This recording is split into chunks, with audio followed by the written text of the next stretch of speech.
Welcome to the Safety Pro Podcast, where we help you manage workplace safety one episode at a time. And now, your very own Safety Pro, Blaine J. Hoffman. All right, today's episode, it's all about record keeping. We've got several episodes on record keeping, and there's a reason why. It is one of the most frequently asked questions, not only that I get, but I probably have to imagine most people get from small to medium-sized employers when you have somebody managing safety that's also managing, admin responsibilities for the office, doing sales, or maybe HR, stuff like that. So we're just going to go right into each question. Some of these are repeats, but they bear covering again because they're important. They keep coming up. Okay, and we're going to start with a basic one about posting and what to post. The question is, what records must companies post at the workplace? So this basically, I'm going to go down a quick list here. Now, all employers have to display at every establishment that they have, wherever they normally post notices to employees, like a break room somewhere in the back where they clock in, something like that, bulletin board, where you would normally post sort of EEOC, wage and hour type posters, things like that. You've got to have a copy of the totals from the previous year's summary of occupational injuries and illnesses. Okay, so that's your 300A summary form, or they allow an equivalent form. But to be honest with you, you just use the 300A summary and you're going to be fine. But you have to have a total of the previous year's summary of injuries and illnesses. You have to have the job safety and health protection workplace poster.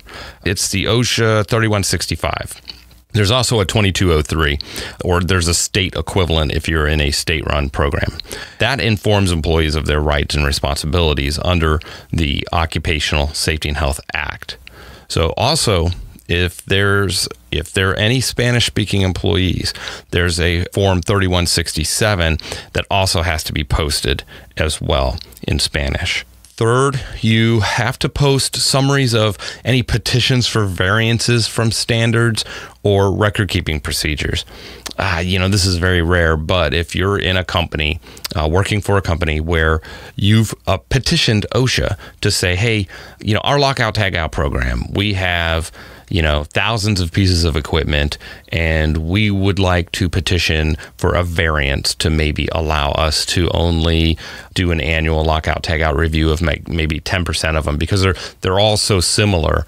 Doing all of them would be a burden to the business. So, that kind of a petition, you would have to post the fact that you submitted a petition to OSHA and what you're asking. You have to post that there as well. And fourth, you have to post copies of all OSHA citations for any violations of standards. And those have to actually remain posted at or near that location of the alleged violation for 3 days or until the violations are corrected, whichever is longer. It's a good idea, best practice above and beyond, not only post any notice of citation, alleged violation of standards at the bulletin board, but you also have to post them at or as close as possible to where the alleged violation occurred. So somewhere at a machine or in a general work area, something like that. Another popular question I've gotten several times revolves around, again, record keeping, but this is a good one. Exercises that an employee does as a form of physical therapy, are those recordable? So it gets a little weird here. OSHA states that exercises that are basically self-administered physical therapy and would normally be recommended by a healthcare professional who trains the worker in the proper frequency, duration, or intensity of the exercise. That is considered physical therapy, and that's recordable on your 300 log. Remember, self-administered physical therapy, but they're a result of a recommendation by a healthcare professional who trains the worker in the proper frequency, duration, and intensity. So that is considered physical therapy. Okay. So even if the employee is doing them themselves before work or before clocking on or before beginning a shift or coming back from a break, something like that. If that was basically recommended by a healthcare professional and they were trained in the proper frequency, duration, and intensity of the exercise, how to actually properly perform the exercise, that's considered physical therapy, and that's prescribed and it's recordable. Physical therapy treatments are normally provided over an extended period of time, as therapy for an injury or illness and considered to be beyond first aid. So that's what we want to be looking at. If you have an employee that asks, the nurse or RN that says, hey, should I be stretching before I unload the truck and at the dock? And the nurse or doctor says, well, yeah, it's always a good idea to stretch, before you do any kind of physical activity. And, some simple stretches you could do include this, that, and the other. But it wasn't a result of an injury or illness. It's just more advice. It just makes good sense. That would fall into sort of that gray area where you want to first find out, did the employee experience an injury or illness? If not, if the employee is just asking for, good advice, that's all that is. Okay. Another question, are all record keeping requirements the same in all 50 states?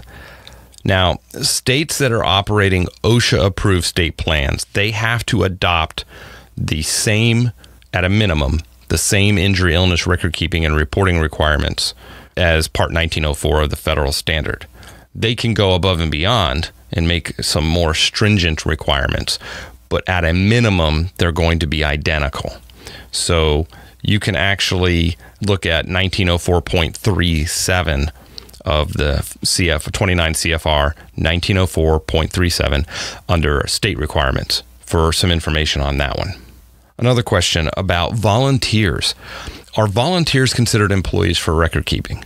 So there's a 2005 letter of interpretation from OSHA talking about coverage of volunteers. And it says that if staff are volunteers who receive no monetary or other compensation, it's OSHA's view that they're not employees subject to coverage under the Federal Occupational Safety and Health Act.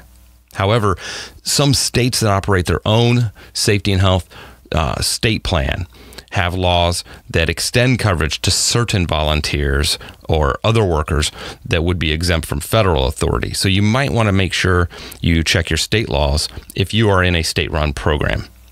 Now, it doesn't matter, regardless of whether your volunteers are covered or not.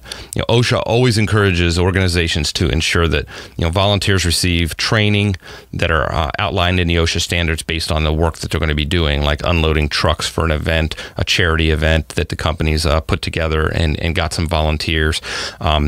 Opening packages and things like that with box cutters, things like that. Provide gloves training. That's just a best practice. That way the organization can reduce risks and provide a safer working environment for the volunteers. It also ensures that they're going to get back to work after the volunteer event as well. It's an odd question. I've seen this before. Are work-related cases involving chipped or broken teeth considered recordable? Yeah, actually they are under 1904.7B7. Cases are considered a significant injury or illness when diagnosed by a physician or other healthcare professional. So in the preamble to the final rule, work-related fractures of bones or teeth are recognized as constituting significant diagnosis, and if the condition is work-related, they have to be recorded at the time of initial diagnosis, even if the case does not involve any of the other general recording criteria. Meaning, even if it doesn't require, medical treatment beyond first aid, if a doctor, diagnoses, yep, you've got a chipped tooth, there you go back to work. That is considered a fracture or broken bone or tooth in the preamble to the record keeping rule. So yes, chipped teeth, recordable. What about if an employee does not follow work restrictions? Can the employer be cited? So the National Association of Manufacturers' legal challenge to OSHA's record keeping and reporting regulations is as follows, okay? Section 1904.7B4 deals with the recordability of cases in which a physician or other healthcare professional has recommended a work restriction. The section states that the employer, quote, should ensure that the employee complies with the recommended restrictions. That language is advisory and does not impose an enforceable duty upon employers to ensure that the employees comply with the recommended restriction. Now, this gets into an HR issue of whether or not the employee is following work rules, policies, or instructions. But as far as the employer being cited by OSHA for not forcing an employee to follow work restrictions, that language right there is purely advisory and does not impose an enforceable duty upon employers to ensure that the employees comply with the recommended restrictions. How about if an employee reports an injury or illness? Does that establish the existence of an injury or illness for record-keeping purposes? This gets a little dicey here. No, to be recordable, an incident must meet the record-keeping criteria. Just having the employee say, "I got injured," does not establish a recordable injury or illness. You have to actually determine if it meets any of the record-keeping criteria. So, in determining whether the case is recordable, you have to first decide whether the injury or illness, as defined by 1904, actually occurred. If the employer is uncertain about, whether an injury or illness occurred, then you can refer to the employee. You can send the employee to a physician or other healthcare professional to be evaluated, and you may consider the healthcare professional's opinion in determining whether or not that was work-related.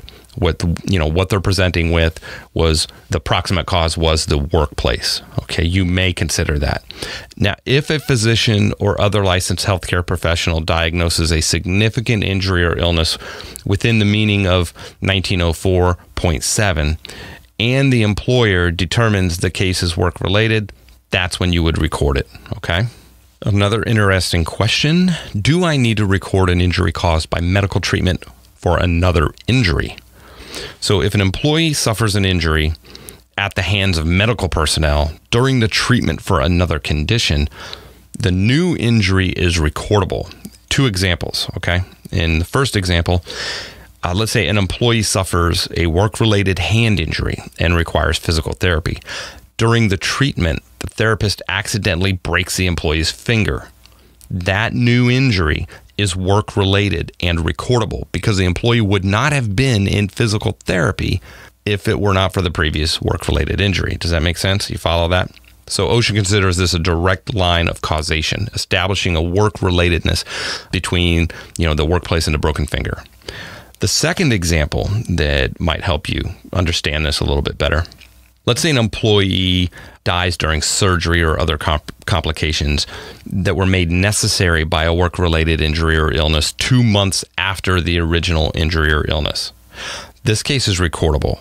If the underlying injury or illness was recorded prior to the employee's death, the employer must update the 300 log by lining out the information on less severe outcomes like days away from work or restricted work, and check the column indicating death. A common question involves whether or not something's recordable if it occurred before an employee clocked on or before they actually got inside the building. What about the parking lot? Is the parking lot considered part of the work environment? And what if they haven't clocked in yet? So the parking lot issue comes from the definition of the work environment in 1904.5b. So OSHA defines the work environment as, quote, the establishment and other locations where one or more employees are working or are present as a condition of their employment. The work environment includes not only physical locations, but also the equipment or materials used by the employee during the course of his or her work. So employees are present in the parking lot as a condition of employment, which means the parking lot is part of their work environment. So another statement here in 1904.5a, quote, you must consider an injury or illness to be work-related if an event or exposure in the work environment either caused or contributed to the resulting condition or significantly aggravated a pre-existing injury or illness. So this also means that the recordability is not affected by whether or not the employee has clocked in for the day, or maybe they've clocked out. That has nothing to do with it. The employee is present as a condition of employment. So that's going to get you right into the recordability status. So here's an example. Let's say an employee drives to work, parks in the employee parking lot, gets out of the car, slips on some ice, with the result being a broken arm. That's recordable. The injury was caused by an exposure in the work environment, which is, of course, we've already established, the parking lot. Okay. So if that's considered the work environment, then that's exactly what you're going to be looking at. Where did it occur? Not so much whether they were clocked in or clocked off. Okay. And it does not specifically meet the exemption that's also in 1904.5 B2, which includes, among other things, employees who are present as members of the general public. There's also an exemption for whether or not employees are making on a personal errand. Okay, and I'm talking about that here in a second.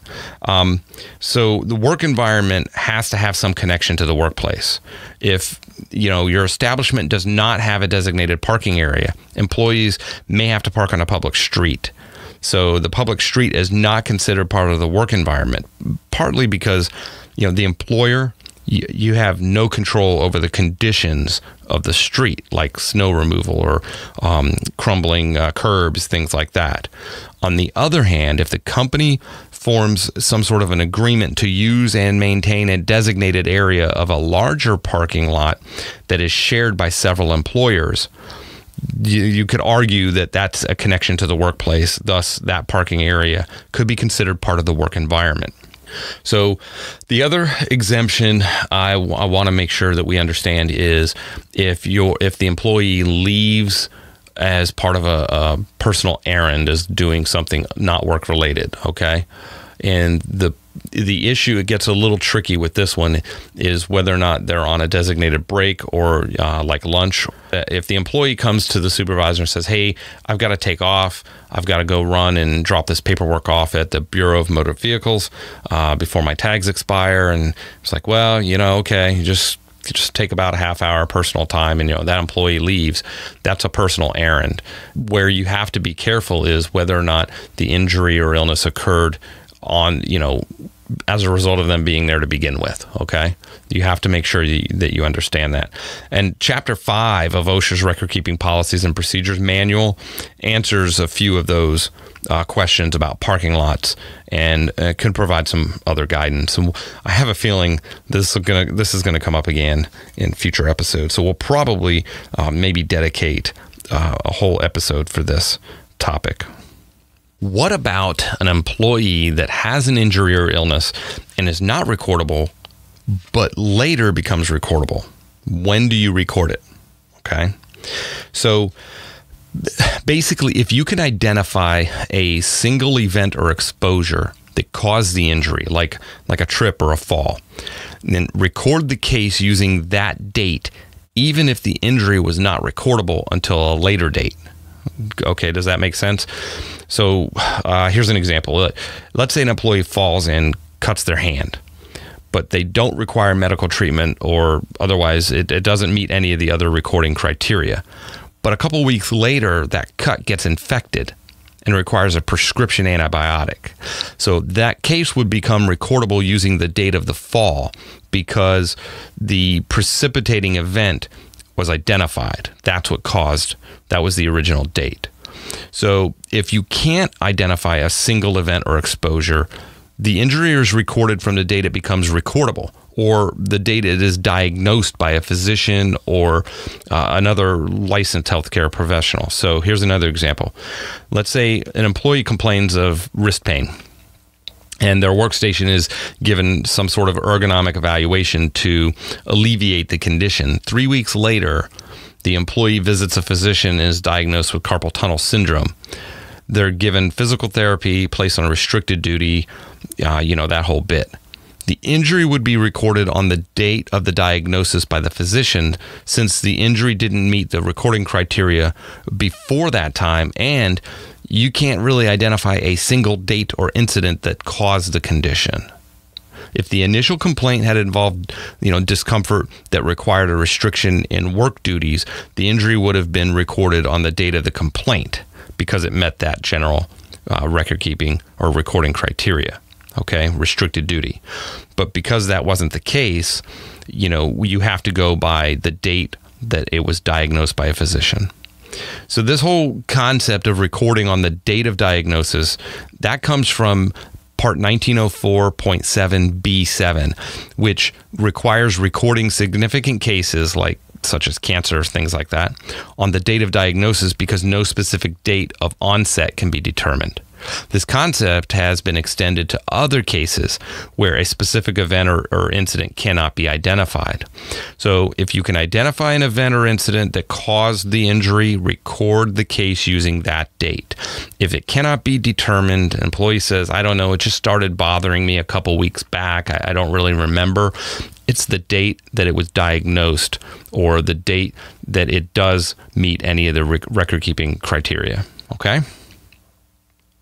What if I assign an employee or an employee asks for light duty before an injury happens?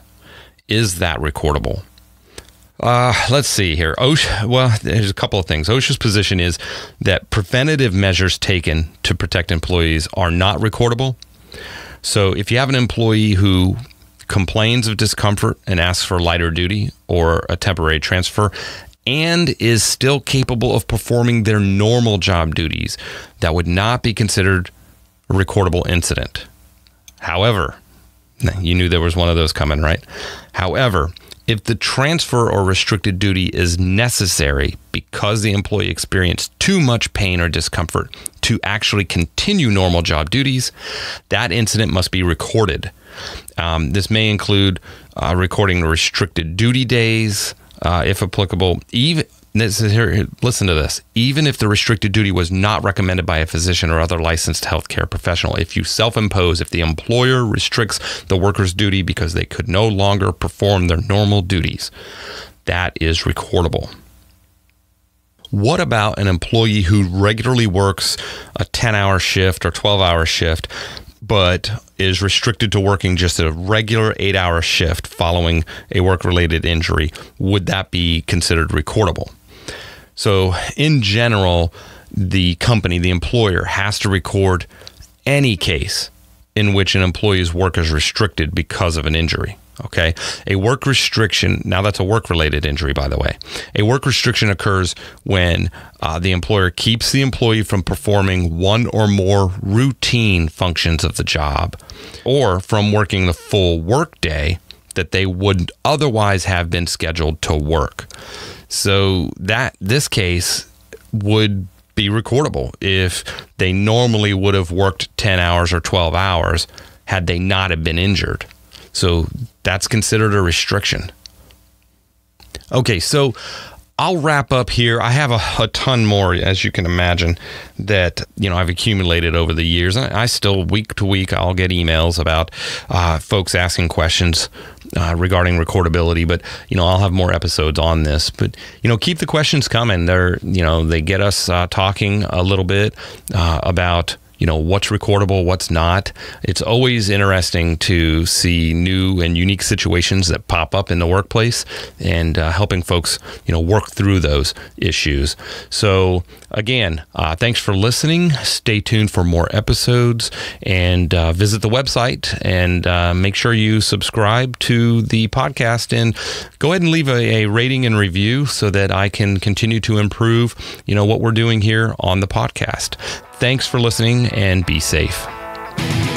Thanks for listening to the Safety Pro Podcast. Be sure to visit www.consulthoffman.com for articles and information about safety services. To have Blaine read your question on the show, email him at customerservice@consulthoffman.com. Be sure to have 2 F's and 2 N's on Hoffman. Until next time, be safe.